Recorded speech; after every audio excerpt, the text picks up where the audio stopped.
Hello and welcome back. Hello and welcome back. Hello and welcome back to Infinite Jeff. I'm Jeff. How are you? This is a project where I read a book called Infinite Jest to you, one day at a time, one page at a time.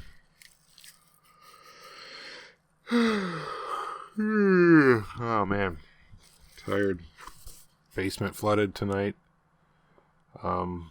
So had to get the shop vac out and take care of that, and that sucked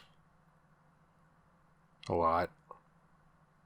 But we're on to page 89. Ooh, fun. Go shit in your chapeau, Steeply wheezed, bringing his legs up to survey the hosiery's damage. They spoke for the most part USA English when they met like this. Covertly in the field, M. Fortier, footnote 39, had wished Marath to require that they interface always in Quebecois French, as for a small symbolic concession to the AFR on the part of the Office of Unspecified Services, which the Quebecois Separatiste left referred to always as BSS, the Bureau des Services Sans Spécificité. Marath watched a column of shadow spread out again over the east wall, over the desert floor, as Steeply got a hand under himself and rose, a huge and well-fed figure tottering on heels. The two men sent together a strange Brackengespenst shadow out toward the city Tucson, a shadow round and radial at the base and jagged at the top, from Steeply's wig becoming uncombed in his descent. Steeply's gigantic prosthetic breasts pointed in wildly different directions now, one nearly at the empty sky. The matte curtain of sunset's true dusk shadow was moving itself very slowly in across the Rincons and Sonora desert east of the city of Tucson, still many kilometers from obscuring their own large shadow.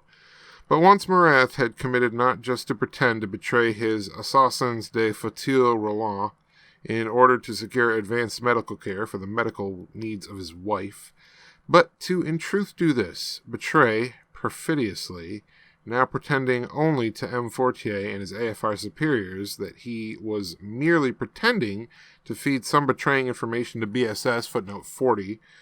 Once this decision, Marath was without all power, served now at the pleasures of the power of Steeply and the BSS of Hugh Steeply, and now they spoke mostly the USA English of Steeply's preference.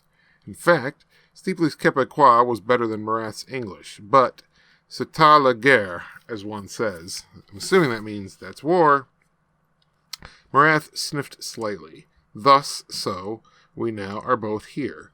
He wore a windbreaker and did not perspire. Steeply's eyes were luridly made up.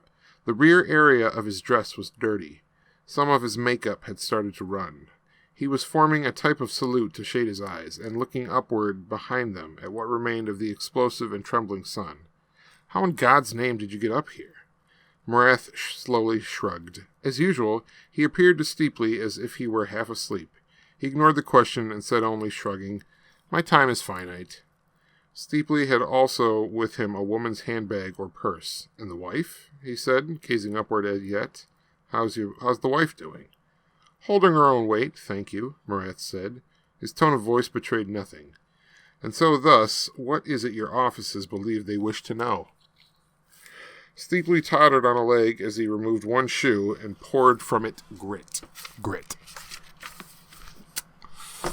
And that, dear readers, is the end of page 89 of Infinite Jest. It's a good page.